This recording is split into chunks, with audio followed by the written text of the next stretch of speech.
po. So ngayon, bukod pa po dyan, nagsalita din mga kababayan, ito pong si Atienza. At ayon po sa kanya, ito daw po si Senator Dante Marcoleta ay mag-ingat sa kanya mga sinasabi. So ngayon, ito i-play po natin.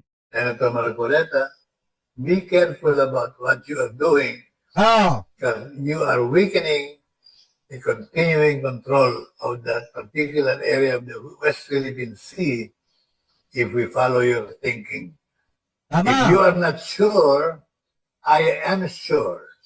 If you are not sure, the UN actually displayed their certainty and their Saka nasa international law na yan, mga kababayan, na yung Kalayaan Island Group na yan ay pagmamay-ari po natin yan. knowledge of what the Philippines really own in that particular area. Senator Marcoleta, O, ayan o. Diba, dapat nag-iingat ka, Senator Dante Marcoleta, sa mga sinasabi mo, lalo na at senador ka ng taong bayan. Baka mamaya magulat ka na lang. Ang mamamayang Pilipino nagagalit na sa'yo dahil sa mga ipinapakita mo publicly. Yung mga appearance mo na yan na pagtatanggol sa interest ng China. Di ba dapat Pilipino ka eh? Laging ang iisipin mo ay interest ng Pilipinas. Tama yung sinabi ni Tito Sen. Masakit pag nilalamangan ng Pilipinas ng mga dayuhang bansa. Saka mga kababayan, kung titingnan niyo pong mabuti mas masarap at mas mabuti pang kaalyado ang Amerika kaysa po sa China. Bakit po natin nasabi? Yung Amerika, hindi naman pinag-iinteresan yung mga island natin. Hindi naman pinag-iinteresan yung mga teritoryo po natin. Itong China, mga kababayan, kahit kaalyado natin sila nung panahon ni dating Pangulong Rodrigo Duterte, nakagapos ang kamay ng Pilipinas noon. At walang magawa para protektahan yung mga kababayan po nating mangingisda. Dahil nga, si Digong mga kababayan, takot dito kay Xi Jinping. Di ba mga kababayan? So ngayon, sa akin, in my personal opinion, talagang dapat sa susunod na eleksyon, wag nang manalo't iboto, yung si Senator Dante Marcoleta, kawawa ang mamamayang Pilipino. Lalo na pag ang pinag-uusapan ay usapin ng West Philippine Sea at ng mga island po natin. Kasi gano'n na lang pala kadali, isuko at pabayaan sa kanya yung KIG or yung Kalayaan Island Group.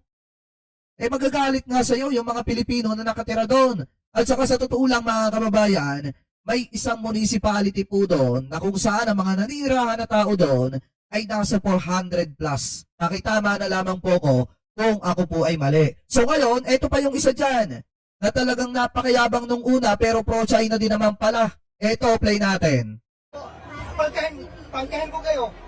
Ha? Willing ako magpapakamatay dyan sa West Philippines kung sabihin nila na pro-China ako.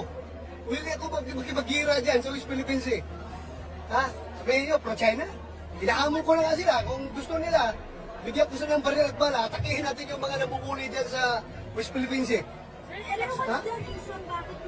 Meanwhile, si dating PNP Chief Director General Ronald Bato de la Rosa ay nagsagawa ng inspeksyon sa mga paputok sa Bukawi, Bulacan. Ayan, ibang na yan. Yan yung tumakbo siya mga kababayan. Pero dito sa issue mga kababayan ng sinasabi niya na handa siya makipag sa issue ng West Philippines yan isang patunay na mayabang talaga si Senator Bato de la Rosa.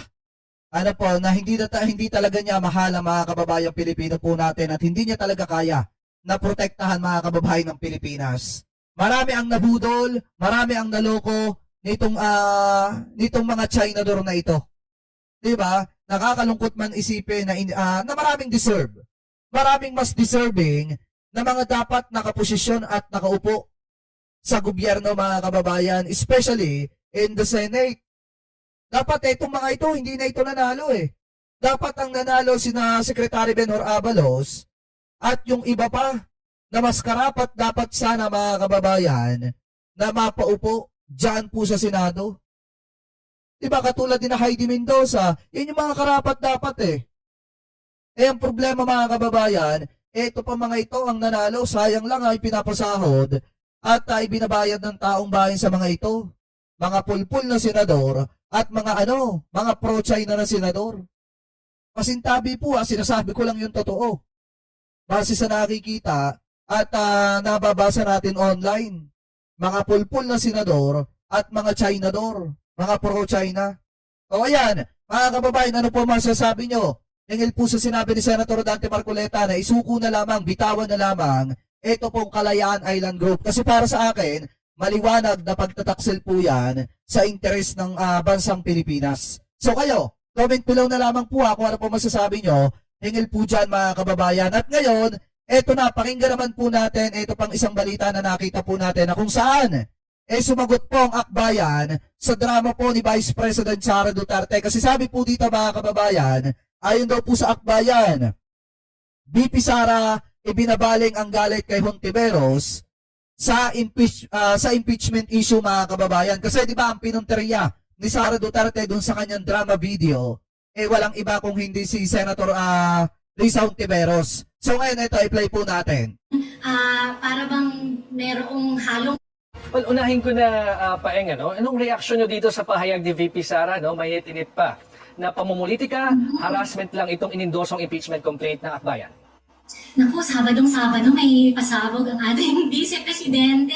Ang tingin namin dito ay para bang merong halong takot na tinatago sa bravado. Nakakatawa nga kung Siyempre, biruin nyo mga kababayan, sa sobrang kabado ni Sara Duterte, napablog siya Diba? Napablog siya para lamang sagutin yung impeachment mga kababayan ng akbayan na inihain ng akbayan laban po sa kanya. Biruin nyo, sa sobrang taranta ni Vice President, napablog siya ng di oras. Siguro, kaya ganun yung mga sinasabi niyan mga kababayan kasi binasta na nung kanyang writer yung mga sinasabi. Alam niyo naman si Sara, di ba? Lahat ng ibinibidyo niyan, binabasa niya pa. kung handa sila doon sa ebidensya, bakit meron pang pa-video message? Parang naratel ata si VP Sara at sila yung kinakabahan na baka umusad na naman ng impeachment at makita na finally ang ebidensya na magpapakita na talagang kailangan managot ng ating Vice President. Ama! She doesn't deserve the position that she's holding right now. Sabi mo, may halong takot. Takot saan? O kanino? Naku, takot sa katotohanan, takot sa taong bayan. Kasi ito na naman at matatapang nating mga civil society leaders na at the forefront of filing this complaint. At ang akbayan andito in our supporting capacity and